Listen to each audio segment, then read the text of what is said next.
welcome. First of all, welcome. This is Unsolicited Perspectives. I'm your host, Bruce Anthony, here to lead the conversation in important events and topics that are shaping today's society. Join the conversation and follow us wherever you get your audio podcasts. Subscribe to our YouTube channel to watch our video podcast. Rate, review, like, comment, share. Share with your friends, share with your family, hell, even share with your enemies. On today's episode, it's a Sibling Happy Hour. I'm here with my sis, Aundrea. We're going to be dilly-daddling a little bit. Then we're going to be talking about the election. And then we're going to be talking about the choice of a girlfriend or a mother. But that's enough of the intro. Let's get to the show.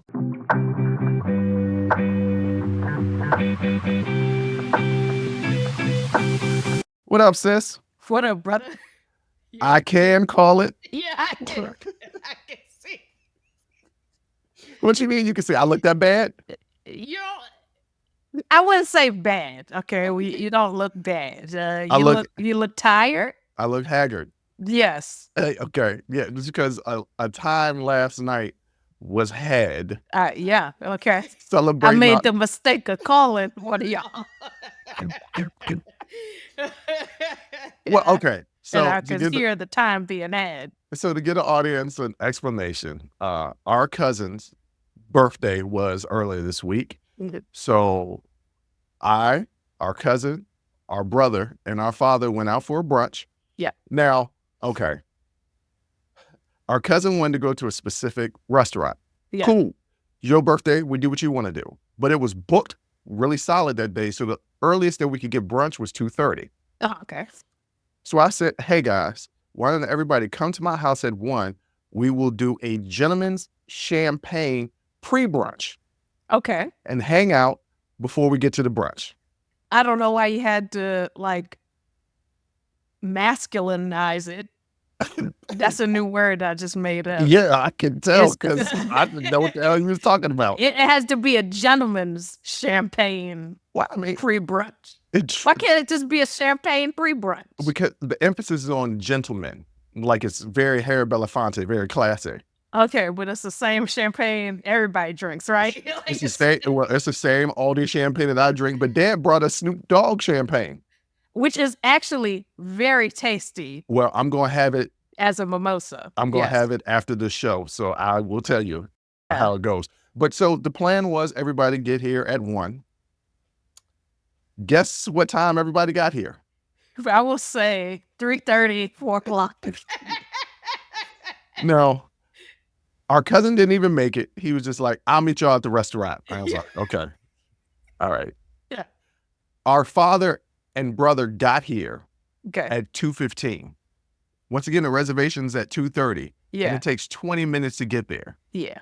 So, gentlemen's champagne pre-brunch was not had. We took some shots.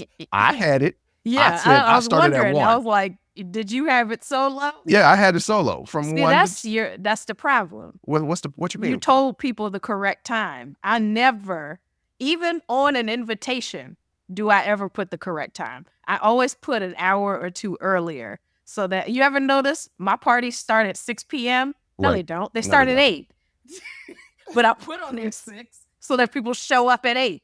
Well, which is when I really want them there. I wanted to do that. Yeah. But this would have been, I had a busy morning.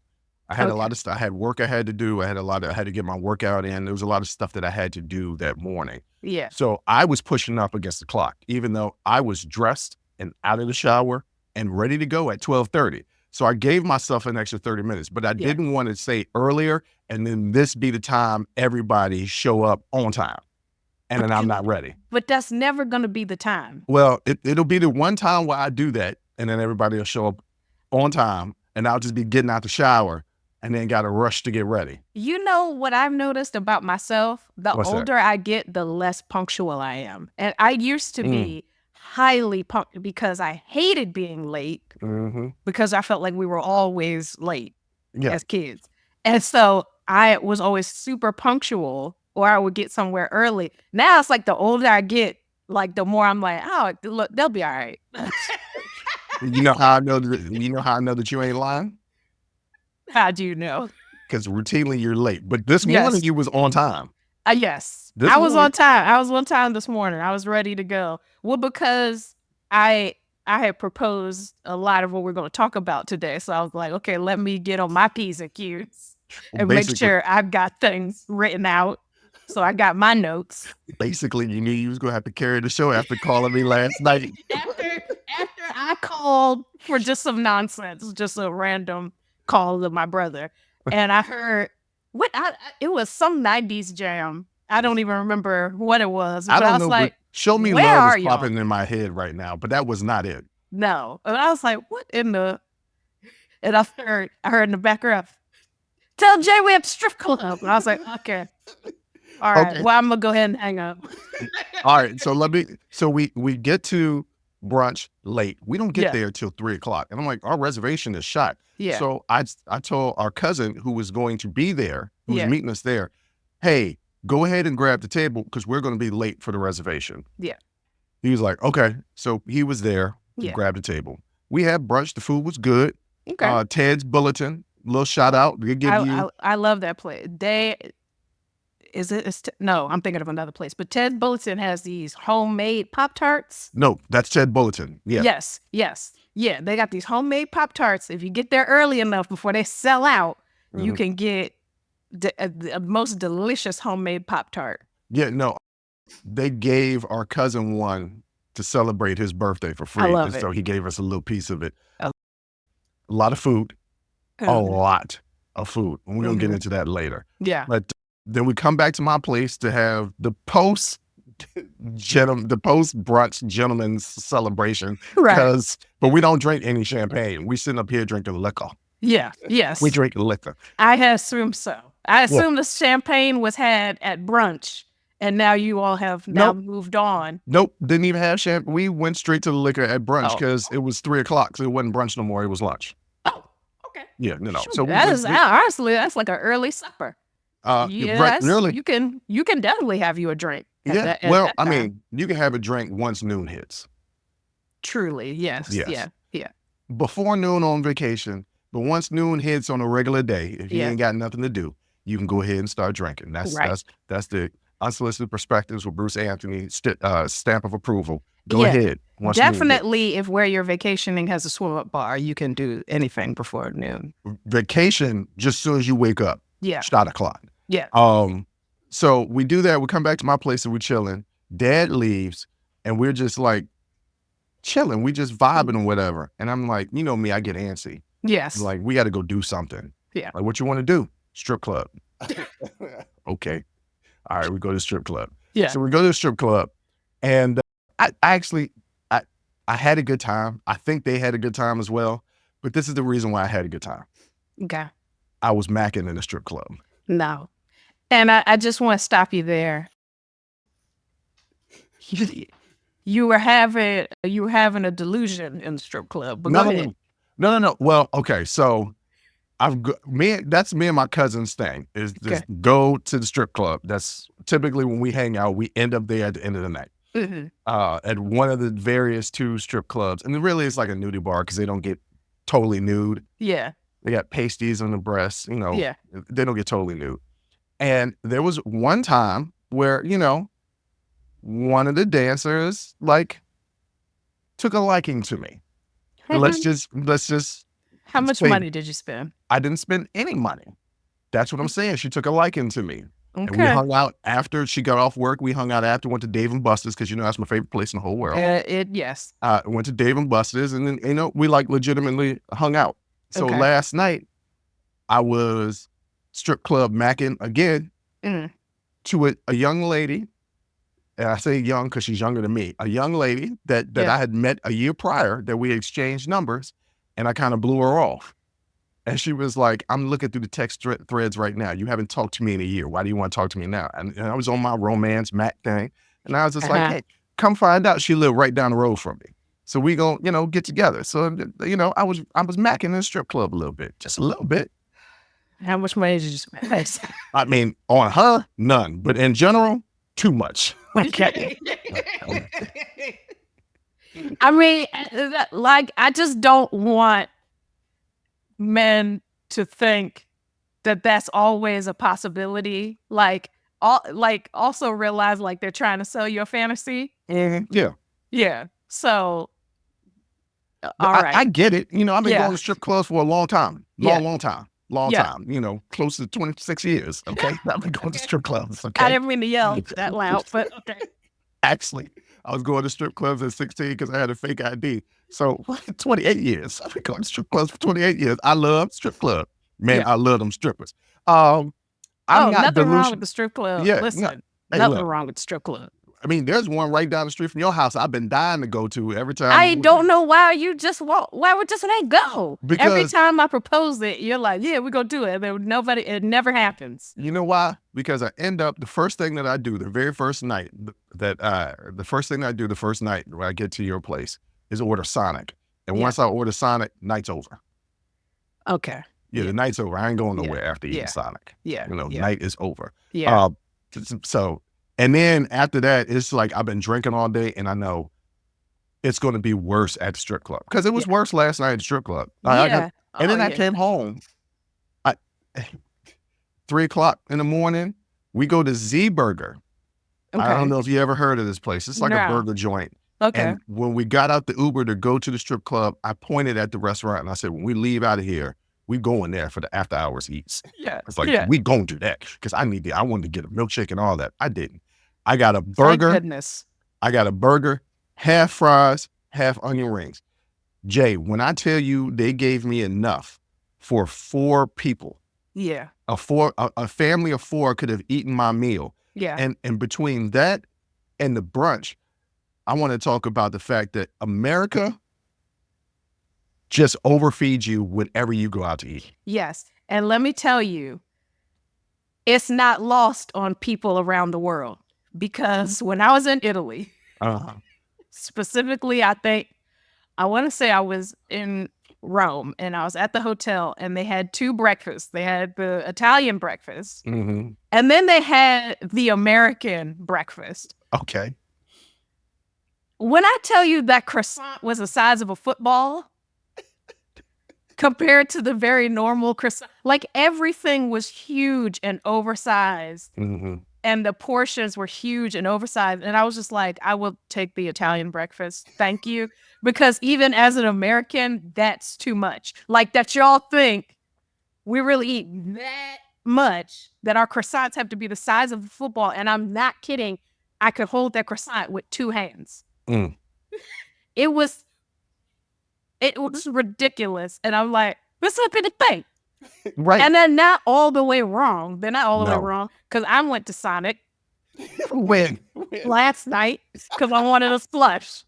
You love them slushes. There's crack in them slushes. I don't know what kind of water they're using to make the slush ice, but it's crack in there.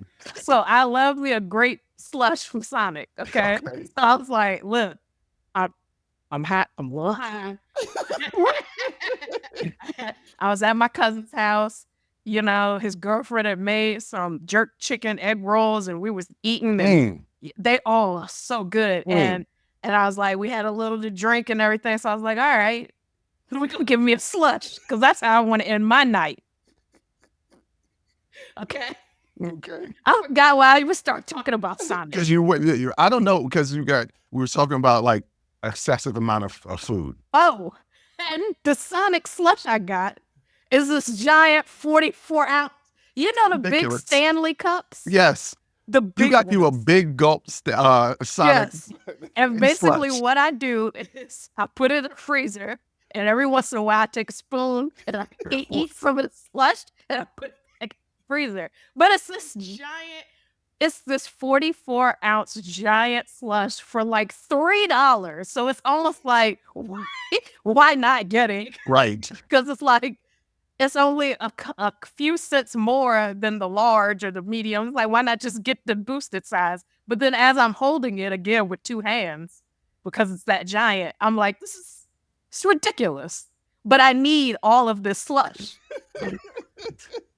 I need the entire 44 ounces to eat it over the course of several days. Right. Look, too much food. Too much food. It is entirely too much, especially now that I'm, a year and a half out from my surgery. and realizing like just how much I ate before compared to now. And I'm like, oh, you could talk yourself into, well, you got to eat to live, blah, blah, blah. But it's like, nah, I didn't even need that much food. Right. No, you don't. Yes, I do have a smaller stomach and I eat less than like a normal person would. But like, you truly don't have to finish that giant haystack salad. not the haystack, not the Tupelo haystack from The Bob Ross. Tupelo haystack. Like, you don't have to scrape that big ass bowl clean.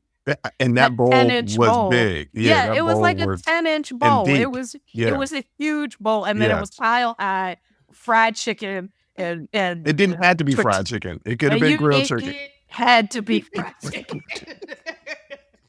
Okay, even when I go and get a Zaxby salad, I'll be like, grilled or fried, and I think you know that.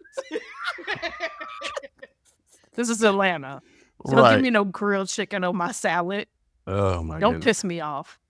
But you know what though? Even after all that partying and all the drinking, like good God, so much drinking, I feel fine this morning. Like, well, did you drink tequila? Yes. Well, that's why. Well, I drank a lot of different stuff. I had I started with champagne, then I got my brother. He's a very big fan of this Japanese whiskey. So I was like, hey, you coming through? I'm gonna have your Japanese whiskey. So I tried that. Yeah. It was all right. It was okay. I had tequila, and then I had some tequila, a lot of tequila. Then the strip club doesn't have a complete liquor license. They can only sell like beer, wine, champagne, and like those high noons and Trulies and stuff like that. Yeah, yeah. So I was like, just give me, they could sell Fireball. So I got a shot of Fireball. Okay. But did nobody else want to do a shot of Fireball with me? No, because it's disgusting. It is disgusting. It tastes like Big Red gum. Okay, yes, so which is disgusting. No, yeah, I like Big Red. We tolerated Big Red gum because that was the only gum available to us. Yes, it was. That and the green Wrigley. That was it. That was it. So I had a bunch of Miller Lights. I should have got Bud Light yesterday. I should have supported Bud Light. Drunk a bunch of Miller Lights, and then got home and ate my big Z burger and my 4-course, my 4-family meal with more tequila. And then laying in bed, phone macking with the dancer last night, FaceTiming while I'm drinking more tequila until 4:30 in the morning, and woke up this morning at 10 and I feel okay. Tomorrow's gonna be interesting because I've already started drinking. That's because I think you are still drunk. I don't. Yeah, I think so. I assure you, ladies and gentlemen, this is just because he was celebrating. This is not an everyday. It sounds like a lot of drinking. Oh no, it was a lot of drinking, and no, I cannot do this every day. No, because we're at an age where we just can't do it. And look, my feet still hurt from last week. Okay, and I'm struggling a little bit, but we here. Yeah, we here. I'm still standing. I just find people assume, since I have a smaller stomach and stuff goes through faster, that I get drunk faster. But actually, I found the last few times that I've drank, I didn't get drunk at all. Okay, because you can never tell when you're actually drunk. And I know when I'm drunk. Well, you try to act like you don't. Yeah, because I want you to leave me the hell alone. But but I am fully aware of like, girl, you can't even stand up. Like, and you drink fast too. I'm like, slow down. It's tasty. And most of the time, I finally haven't had anything to drink that day. So I'm also thirsty. Yeah. Drinking alcohol while thirsty, not a good thing. Not a good idea. All right, that's enough of this dilly-dallying. Everybody, because I don't want people out there judging me. Bruce be drinking a lot. Yes, I do, ladies and gentlemen. I'm a drunk, not an alcoholic. A drunk. There's a difference. I would say you're more of a lush. I don't think that you're a drunk per se. I wouldn't say you're a drunk, because a drunk is like a state of being. Like I feel like it's a constant state of being. Okay. Okay. When I see the folks on the street with the bag, with the Old English or something in there in a bag, and they're in a constant state of inebriation. That to me is a drunk. Well, that's me during like on vacation. I mean, that's everybody on vacation. Well, when I come down to visit you, I consider that a mini vacation, and I'm in a constant drinking. Our brother was like, "Hey, man, you drinking a lot." I was like, "I'm on vacation. No, leave me alone." Like, but like, you know, and then of course, like to me, alcoholism is just you can't function. You're not functional. Right. We like know some real I think a functional alcoholic is just a drunk. That's just a drunk. That's not. Yeah, okay. I don't know. Well, I don't know the actual terms because I'm not a sobriety counselor. And nor are we trying to be because we wouldn't be good at it. We would be terrible. I'd be like, just have a little sip, just for yourself. You can't have one drink? Speaking of which, I saw, this was the last thing we cut out the dilly dally. I saw a hilarious video on TikTok, and it was about how Black people are the worst people to try to change your life around. Yeah. You sent it to me. I sent it to you? Yeah. You can't have a little drink. No, man, I'm trying to be sober. Man, you on some bull with that, man. It's my birthday weekend. Why you want to start? Why you want to start it this week? Why can't you start it next week? This is my birthday weekend. Right. But that's true. Like, it's very hard to get sober around your friends. Oh, it is extremely hard. Go ahead. No, go ahead. You were just getting ready to say something. Ladies and gentlemen, this is the show. All right. Speaking of drinking. Yeah. I saw a dope video of Kamala and Gretchen. Yes. Sitting at the bar having a beer. Yeah. But we're going to get into the election stuff next.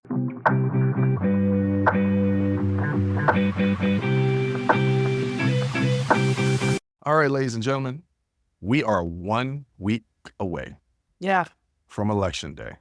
It's serious. It's serious out here.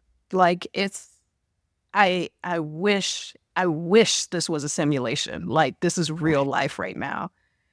And the more you hear this man speak, the more unhinged it is. And the fact that it's still a razor thin race is astounding to anyone with a little bit of sense.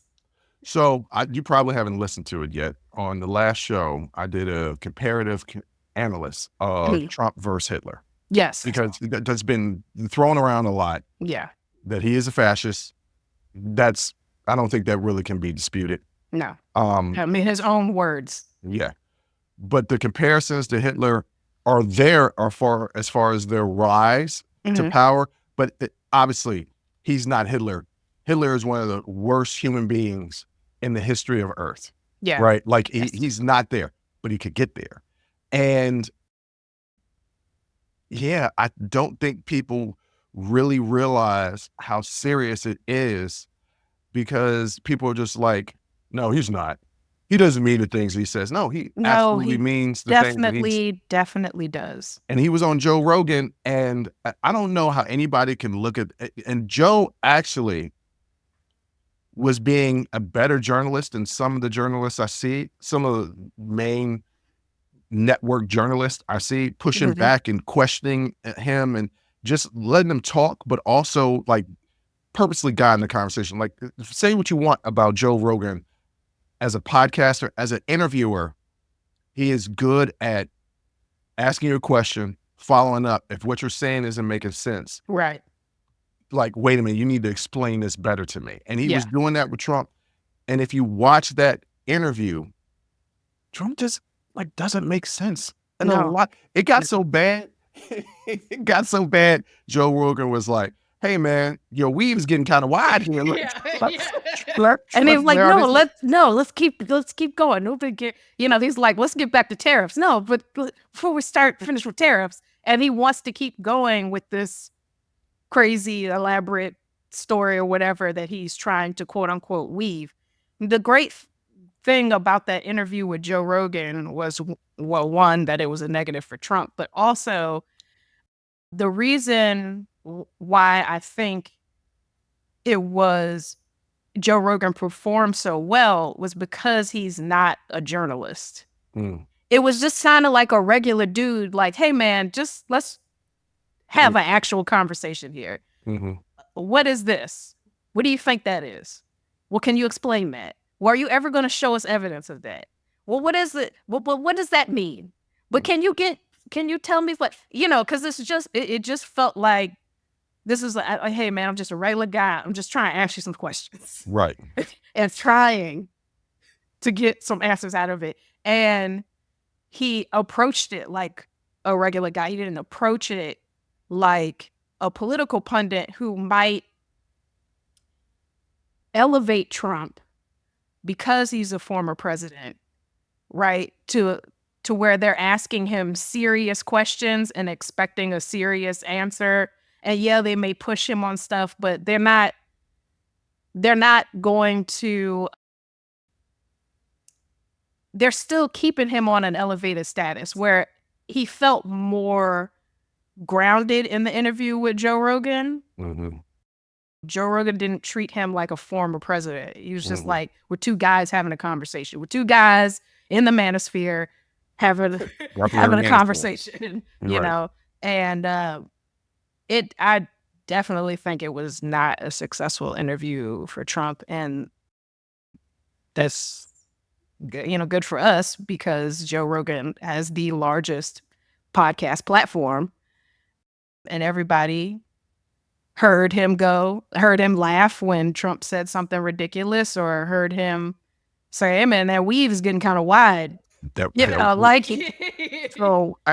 when you say as a negative, I don't think there are any negatives for Trump. And this is what I mean by that. Not for people who already support him. Yes. People who already support him do not care about any of it. They don't care he's a felon. They don't care he's a sexual predator. They don't care about any of it. Trump is their cult leader, and they will follow him off the edge of the earth.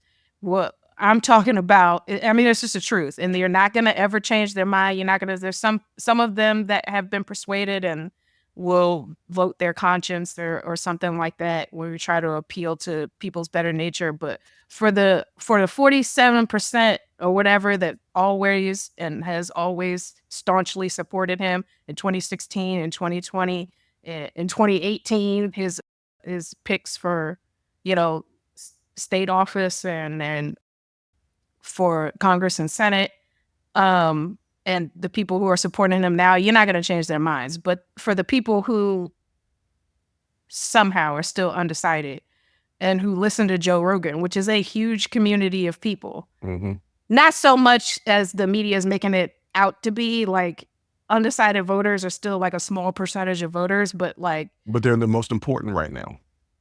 Yeah, undecideds and independents, because they could sway the election, especially in swing states. I think they probably would have come out with the impression of, I don't know, Trump kind of sounds like my drunk uncle or my mentally declining grandpa. Whereas polling after Kamala Harris speaks, when they poll the audience, generally they have a more favorable impression of her after hearing her talk. Undecided voters specifically. Undecided voters have a more favorable impression after hearing her talk. People like her after hearing her speak. Even people who still have differing ideologies or political positions from her still have a more favorable opinion of her as a person after hearing her speak, and the same is just not true for Trump. Now, I definitely am biased, right? Like, I'm definitely biased with what I'm about to say. Yeah. But if you compare the two candidates as people, Kamala is just a better person than Donald Trump. Oh, Trump is a bad person. Like, that's not, he's not just a bad politician and a bad president. Like, he's a bad person. He's a felon, a sexual predator. He's a bad person. He is a slumlord, and he's just a terrible businessman and a 6-time bankrupt. Don't say that to supporters. Everybody swears that he's a great businessman. 6-time bankrupt, like, you got to be slumlord. You got to be kidding me. Like, he's not a good person. He's a bad person. Yeah, well, and there's a lot of people that support bad people. But But also, there's a lot of people that supported Hitler.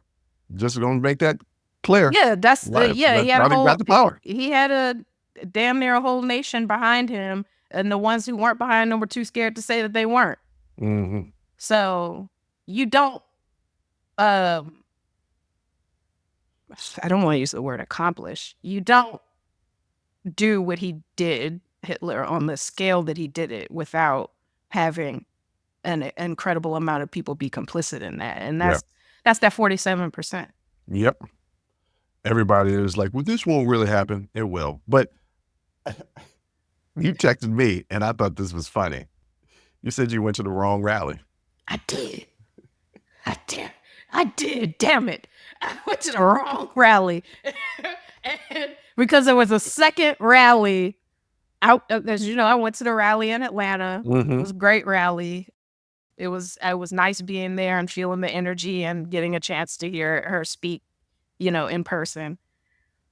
But damn it, they had another rally in Atlanta, and it was the night I had class, and I was like, it's my in-person class. I'm like, I can't miss it. I have a midterm next week, right? Mm-hmm. Actually, a midterm on Thursday now, right? So I was like, I can't go.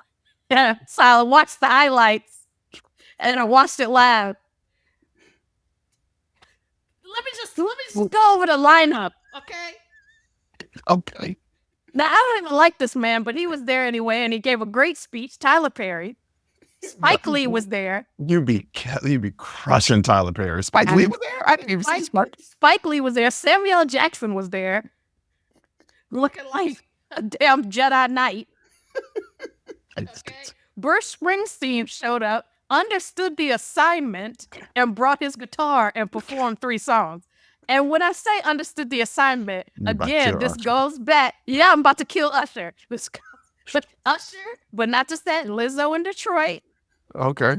Beyonce, I understand her not performing because last time she did perform was in 2016 for Hillary, and y'all wasted that free Beyonce performance and didn't get out there and vote Hillary in, which honestly, y'all let not just Beyonce down, but the entire country, because that ushered in 4 years of Trump, okay? So Beyonce is like, no more free concerts. Well, yeah. Okay. Not to mention, for the first time ever on the campaign trail, Barack buried the Obama, former president, came out for that second Atlanta rally. And I said, I went to the wrong damn rally. I bet your chicken tenders was better there too. I bet you they actually got their chicken tenders, which I did not get. But I tried 3 times to get the chicken tenders. And Secret Service said no. Oh, I bet you they actually got their chicken tenders at their second rally. Well, she's been crushing the rallies, because the rallies that was in Texas where Kelly Rowland and Beyonce came out. It's just like, it was like a concert. She's crushing it. And so our brother was here. He just left before we started filming the show. And I was talking to him, and I was like, yeah, all this is great. She still ain't going to win. And he was like, do you really believe that? I was like, I always prepare for the worst. He's like, that's not necessarily a good thing. I was like, look, I hope for the best. Yeah. I prepare for the worst. Right. I'm prepared for her not to win. I need you to watch Inside Out too. Because I really think it would give you I was going to do it last Sunday, and I forgot. I got too many shows to watch today, and I'm going to order Detroit-style pizza because I'm going to tear into that champagne bottle of Snoop Dogg's champagne. But never mind that. Okay. These rallies is all over the place because I'm weaving. But that was my weave went wide, so let's bring it back. Let's bring it back. Okay, gotcha. These rallies are great. Look, the energy, I hope. Yeah. I feel like the energy surrounding Kamala is more palpable than it even was for Barack. Yeah. And there's just something different. And I've watched on TikTok, Instagram, and Twitter, people's reactions when they're going to the rallies, and they're just like, it's so welcoming for everybody. Yes. And it's just like, why wouldn't you want to be in this type of environment with all these different types of people from different walks of life getting together and celebrating. Like all of that, the man inside of me, the pure, try to be decent human being, even though earlier I was talking about macking at the strip club. I try to be a good person. Not to say the macking in the strip club ain't nothing wrong. The macking in the strip club is not a bad there's nothing wrong. But just I try to be a good person. I love people. Yeah. And to see the love that is being shown at these rallies, I'm like, oh, that gives me so much hope. But then I turn and I see the other rallies and this doom and gloom that is being cheered and being supported by 47%. And people that I know are smart, people that I know are intelligent, are being bamboozled, hoodwinked, run amok, led astray by this gentleman. This gentleman over to the right here. And it's like, I don't believe that that's not going to win. I feel like that hatred to me is always more powerful than love. It's sad to say that. That's not how that saying goes. Well, it's actually that love conquers all. So that's why do you think? Because you brought up he looked like a Jedi Knight, which, by the way, let's be clear, he was on a council. He was not a Jedi Knight. He was a Jedi Master. Okay? Yeah, and also we never saw the body.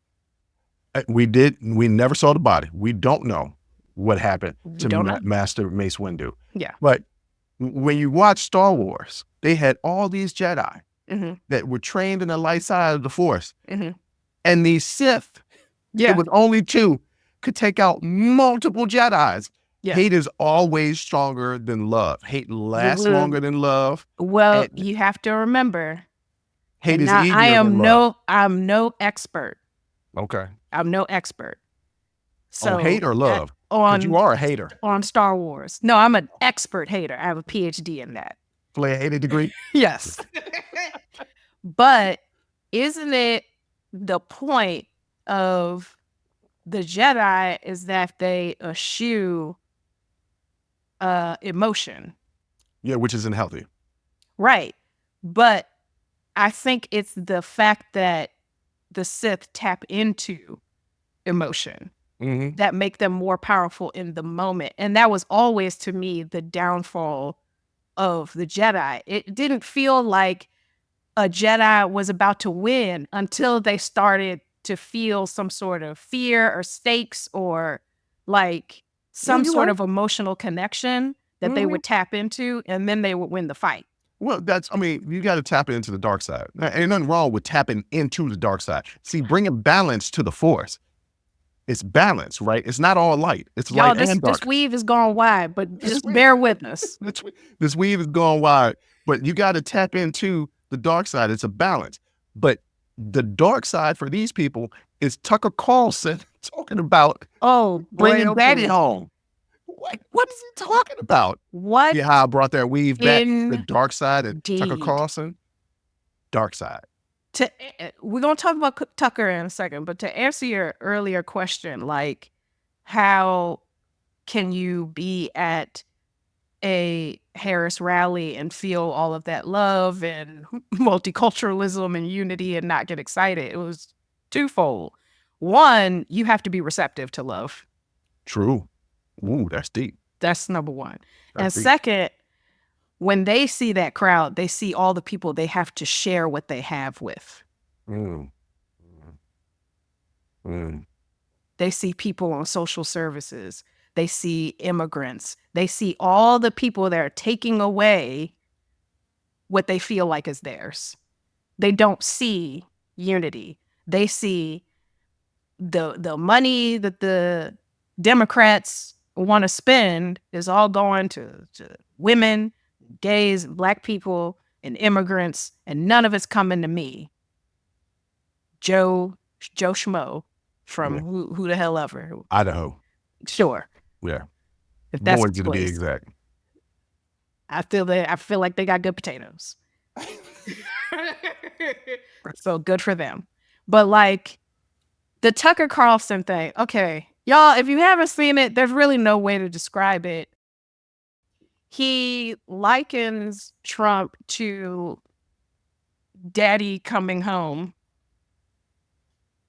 back to the White House, and then dad's pissed, and he says to, I'm not sure whom, the American people, or I don't know exactly who the daughter is, but he says, you've been a bad girl, and not that you're going to get a spanking, but that you're going to get a vigorous spanking. It was weird. And I was like, I hope you don't talk to your kids like that, because they're going to need therapy, because that's deeply, deeply weird. And I don't know who the child was in that scenario. Was it Kamala? Was it the Biden administration? Was it the American people? Was it all of it? I still don't quite I think it's everybody that's against Trump. Gotcha. Yeah. Okay. Yeah. That line about he's pissed, but he loves his children. He's not gonna, be vengeful. Oh, well, that's a lie. No. He doesn't care about us at all, and he's absolutely gonna be vengeful. He said he has an enemies list. Yeah, the lie detector determined that was a lie. Yeah, because he does it. He said that he wants to use the military against protesters. He's asked people in his cabinet who have since publicly withdrawn their support from him why he couldn't use the military against protesters, why he couldn't have the police just kill American citizens who disagreed with him. This is the man who said on day one he'll be like a dictator. Like, this is not, if you want to know, a lot of people throw around the term fascist, and I think very few people know if you take a poll, you find very few people know what a fascist is. But well, it is. If we listen to the last episode, I give a clear definition of what fascism and what fascist is. Go check it out, by the way. Go check it out. But yeah, somebody who's like a dictatorial personality, who wants to use, I don't know, the military to say, take CBS's broadcast license away because it doesn't like an interview that they did, or pull funding away from news media, where you have, to the point where you have the LA Times and the New York Times refusing to endorse a candidate, leading to a massive exodus of staff.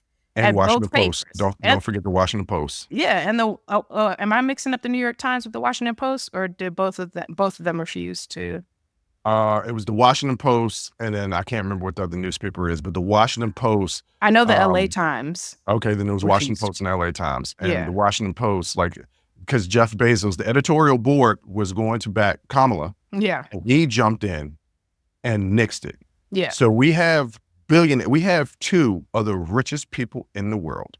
I think they're one and two. I think they're 1 and 2, or they're 2 of the top 5 richest people in the world, specifically influencing the election.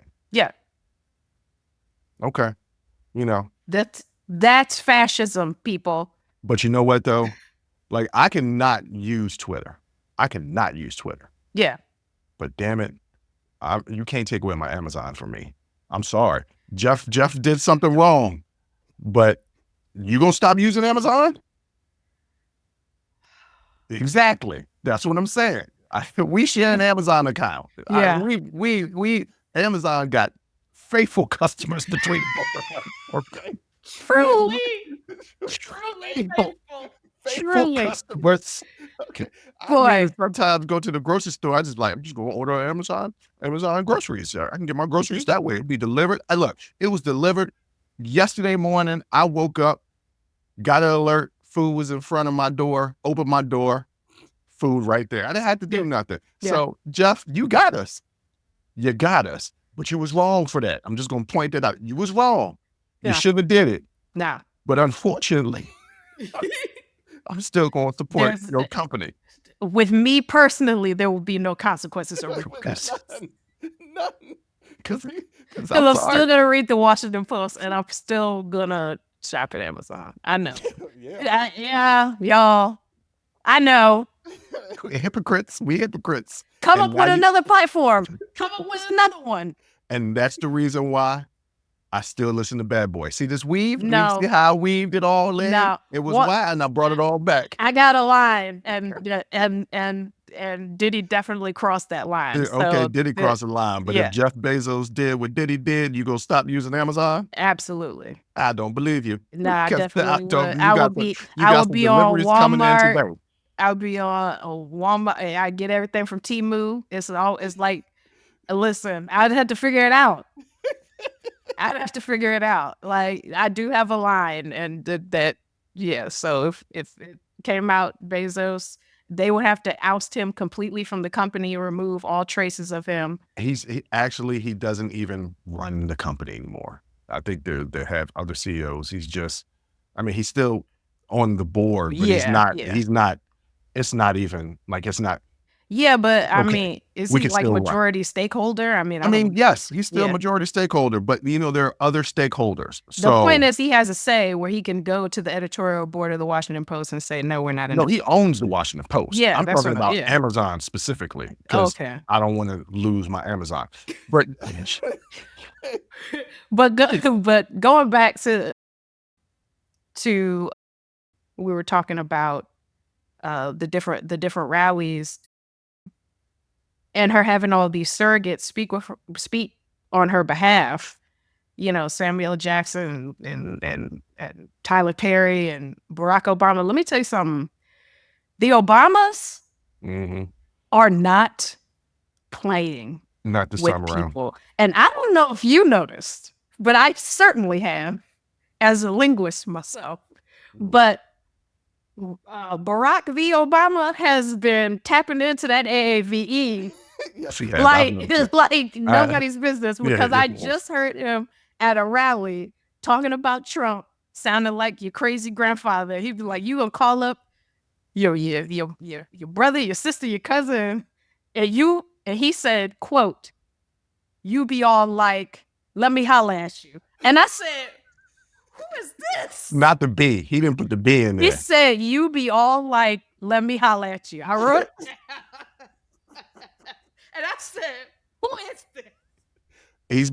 Look, that's always been him. Yeah. Right? That's always been him. People are going to be like, oh, he's trying to cater to. No, that's been him. And that's him because of the way he acts. Look. Key and Peele. Yes, Key and Peele. Yes. You nailed it with the handshake. And he still does this to this day. We just did it. He just did it this summer at the Olympics. Yes. Where he'll give a white person a normal handshake and then he'll dap up somebody black. He still does it to this day.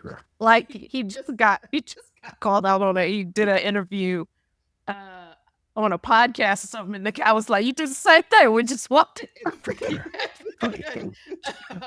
But yeah, they're not playing. I love this era that the Obamas are in currently, their villain era. It's no longer when they go low, we go high.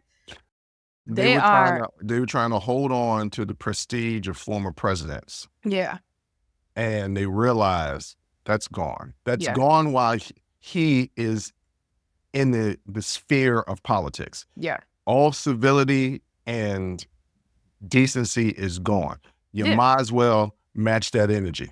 Because Michelle, in her speech in Michigan Saturday, all but called him everything but a child of God. She basically called him a jive time turkey. Not a jive time turkey. She called him I said, God dang. Like, she is pulling no punchers. She is throwing everything at the kid. She called him a child. She called him everything but a child of God.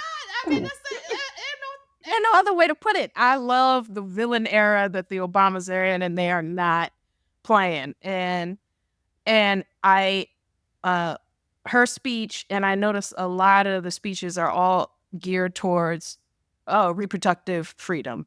And that's,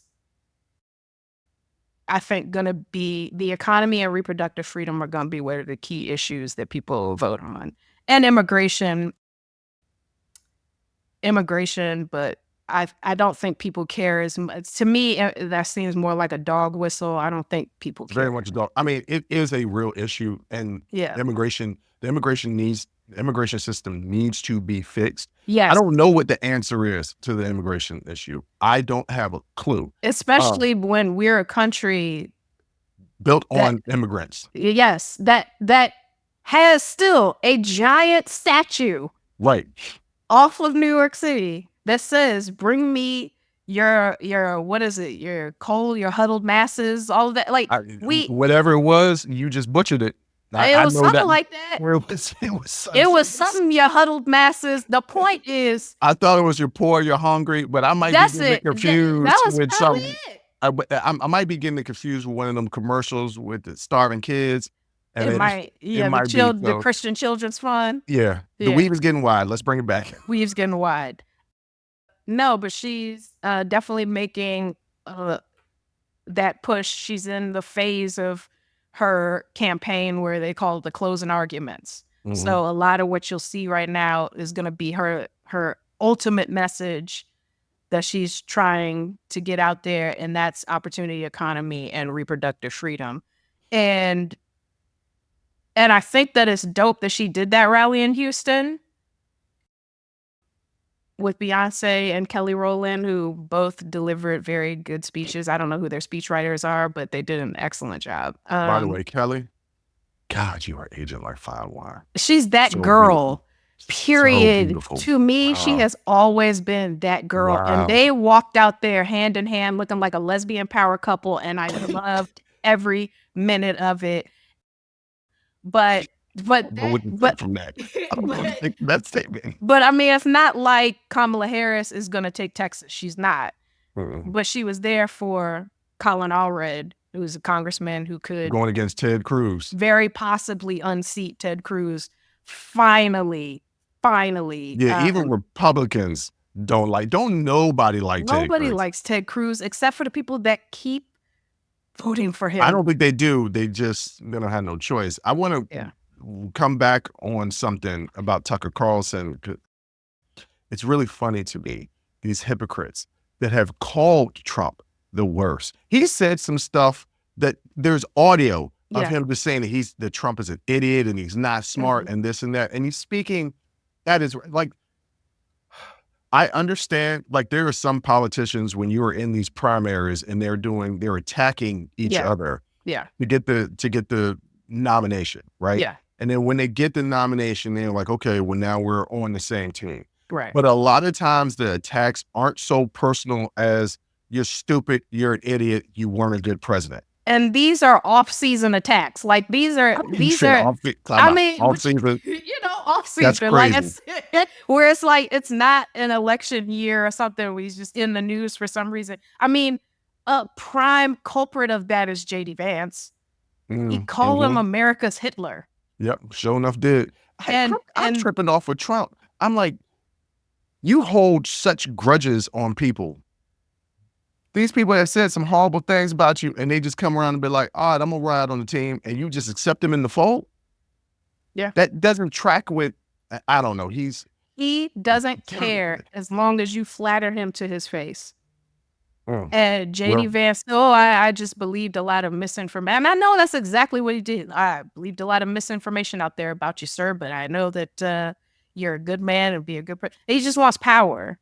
And the fact that people are willing to sell their souls out for it, these are not people that you want running the country, because what else will they sell to have and maintain that power? And I was going to say one last thing about Colin Allred, but I just forgot. Stop it. Oh, a vote. Yeah, you've been on that. You've been on that. Vote. Even, I think he's going to pick up a lot of those Trump voters who don't like Ted Cruz, who might vote for Trump for president, but they'll still vote for Colin for senator. So he has a chance of picking up a lot of votes that way. Well, you know me. Always hope for the best, but prepare for the worst. And I just remember Beto. Beto had a lot of energy around him. He did. And he did not win. So old Teddy be making it through. You got any more final thoughts on the election? Because people are going to be listening to this and they're 1 week away. This is the last time they're going to hear you before Election Day. I mean, the only thing I could say is everything that I've been saying. If you're tired of the text messages and the mailers and the people knocking on your door, it's because you haven't voted yet. It will stop when you vote. Now, see, unfortunately, a couple people still use my address. So I still get mailers and people come to the door. Okay, and text messages, even though I've already voted. But if you want all that stuff to stop, go vote. Go vote. Also, if you live in a state where it could go either way, get out there and volunteer. Knock doors, make phone calls, send text, whatever. You can always find volunteer opportunities in your area if you care about what's going to happen to this country. And I understand that there are some people who have ideological reservations about voting for either party, who may abstain from voting or may vote third party. We got the candidates we got. And if you really want to see more opportunity in this country, if you want to see ceasefires in war-torn areas, if you want, I would recommend working with the person that has some empathy. You get them in there, and then they represent us. So you tell them what you want to see happen. But it starts with the person with empathy. So I would say just think about that.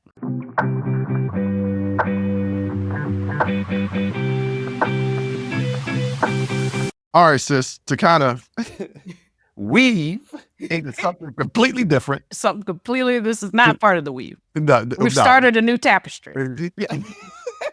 Not a new tapestry. So I saw a new this lace video. Front. What? Say what now? This is a new lace front. Okay, yeah, lace front. Okay. Weave. Got it. That was, okay, I get it. Got it. Only people that know about weaves was going to get that, though. So you had That's to okay. Yeah. That's my audience. That's specifically your audience. Specifically my audience. So I saw this video, and I sent it to you, and I thought it was an interesting topic. Yeah. To talk about. So man and a woman, boyfriend and girlfriend, are and they have a child, and the boyfriend's mother are about to go somewhere. Yes. Okay, so they're getting the child in the car. The girlfriend jumps in the front seat. The mother immediately becomes somewhat belligerent and saying, hey, what are you doing? You need to get in the back seat. I'm not sitting in the back seat. And the girlfriend is like, well, okay, well, I don't really want to sit in the back seat. Well, I don't care what you really want. I'm not sitting in the back seat. You need to get up out. Yeah. And so the girlfriend was like, okay, well, I'm just not going. Yeah. And the boyfriend was like, well, wait a minute, it's not that serious. Go ahead and sit in the back seat. Like, no, I'm just not going. And then the mom was like, oh, well, you don't have to go. It gets a little bit more of an attitude. And then my question was, who is wrong? From my opinion, typically, I will give up the front seat to an elder and sit in the back seat initially. But this is a girlfriend. She's riding the car. They put the baby in the back seat. She probably typically, without even thinking, gets in the front seat, not even thinking about it. Right. And the elder didn't have to come at her like that. Right. The elder came at her sideways, and now it's at the point where you go come at me sideways. Now you ain't getting the seat because of the way you came at me. If you just said to me, hey, do you mind sitting in the back seat so I can sit in the front seat? It'll be a little bit more comfortable for me. We could have that conversation. Right. But if you come at me sideways, guess what? The conversation we're going to have is that you ain't getting a seat. Yeah. Okay. My advice, she need to go ahead and break up with him. It's not going to get no better. Right. Wow. Crazy. Love you. Why? Let me tell you. And the reason why is because it was that serious. And so for him to minimize it like that, like it's not that serious, and completely dismiss your feelings in favor of his mom with zero hesitation, baby, it's not going to get no better. That's true. It's not. And you're going to be battling with that lady for the rest of your life. It's true. If she had come to her and said, oh, I'm sorry, I get car sick, I need to ride in the front, or it was more comfortable for me to ride in the front.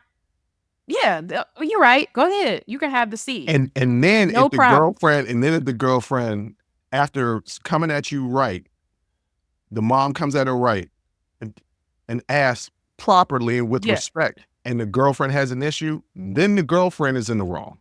Yes, but you need to respect my position as the girl, this is our family now. This is our immediate family. Right. Yes. We're family. But once he left you, mom, came to me, and we have a child, we're now his immediate family, and you need to respect my position. You're now extended family. And that's what some of these moms, especially with their sons, some of these moms don't understand, especially with their sons. It feels like you're trying to make a point there. Oh, not about us specifically. Okay, because I was going to say our mom is not like that. That was never an issue. Our mother would never. She don't.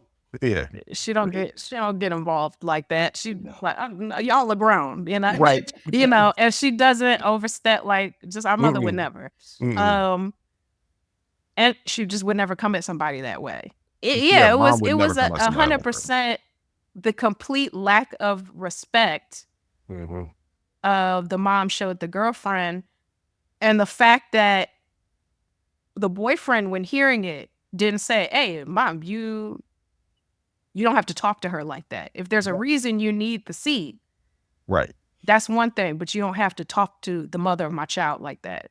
So like she's a child. I could tell from the video, and ladies and gentlemen, I would put a link in the descriptions, but I don't know if I'm allowed to do that. Just search it. You'll find it. Yeah. And you can watch the video for yourself. I can tell by the video the interaction between the mom and the son automatically coming to his mom's defense. The mom talks to the son like that. So this is the norm in the relationship, to not respect boundaries, to not have respect, right? And so because that dynamic has already been established between the mother and the son, of course he's not going to check his mom for talking to his baby mom's girlfriend like that.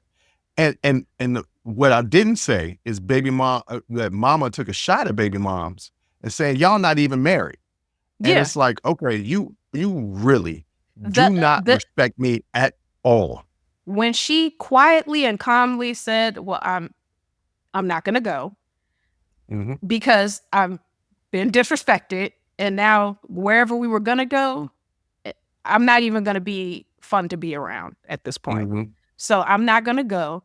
And when mom kept talking, even after homegirl was walking away, not saying anything back, not doing anything back, now you're going to keep talking and continue to disrespect me? Well, you ain't got to go, bye. And the boyfriend said nothing. Baby girl, time to go. Because it's not gonna get any better if he is comfortable with anybody disrespecting you to your face like that. And the fact that he didn't at least check her when she kept talking after the girlfriend walked away, because was that serious? Don't act like it's not that serious. I wouldn't be upset if it wasn't that serious. Don't minimize the situation.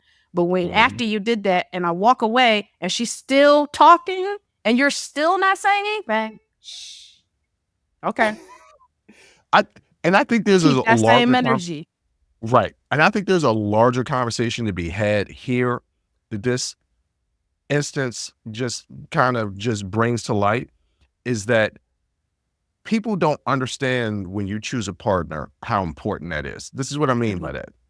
Your partner is supposed to be the most important relationship that you have. Yeah. It's above everything else. I remember one of my closest friends when he was a kid, I've told this story before, asked his dad, hey dad, who do you love more, me or mom? His dad, without hesitation, said, your mother. I chose to spend the rest of my life with your mother. That's the most important relationship. So yes, we love our moms, we love our fathers, we love our brothers and sisters, our cousins, all that. We love all of that. But when we choose a partner to spend the rest of our life with, you're supposed to cleave. Wait a minute, what? This what it says in the Bible. When you choose a partner, you cleave or you separate yourself from your family. You are that's no longer your immediate family. This is now your family. And it needs to be the most important thing to you. And so I don't think if people you're get that. People just out here choosing people to be with. I once had a friend say to me, I can have marital bliss with anybody. And I was like, okay, okay. You might have a legitimate argument with you could have marital bliss with anybody. Yes.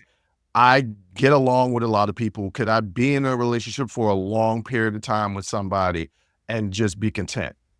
Yes, that is absolutely possible. However, I'm going to take that commitment the next time a little bit more seriously.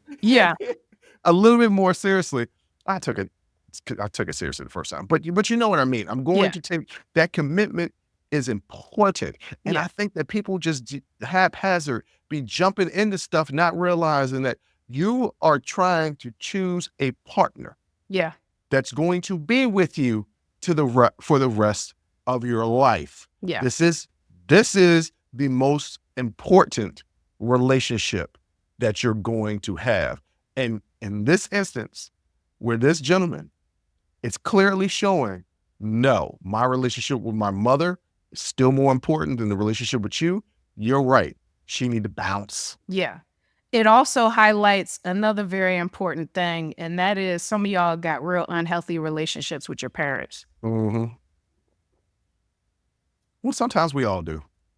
But you don't, listen, you don't owe your parents. That's not why they became parents. It shouldn't have been for their kids to owe them back for what they get. No, they're supposed to love you unconditionally and try to guide you to becoming a functional, halfway decent adult. Halfway decent. Right. And then you're supposed to go. You're supposed to leave. And start your own life and keep that cycle going if you so choose. A lot of us choose not to because we're like, that's kind of hard. But like, and that's a lot of pressure and responsibility. Okay, but if you so choose, then okay, then you continue on that tradition, raising children, but you don't. And there's too many people out here who feel like they owe their parents a debt for being alive. No, the debt is we got bills now. We didn't ask for those. Well, yeah, we did not ask for those. That's the debt. Okay, but your parents are supposed to teach you and guide you and then set you free. Set them free. Okay. So some of y'all have real unhealthy relationships with your parents. Don't even realize it. Maybe this conversation will make people aware of how unhealthy the relationship with their parents actually is. You don't owe them anything. You weren't asked to be brought into this world. If they tell you that I did this, and this for you, you know, you don't respect or appreciate what I did.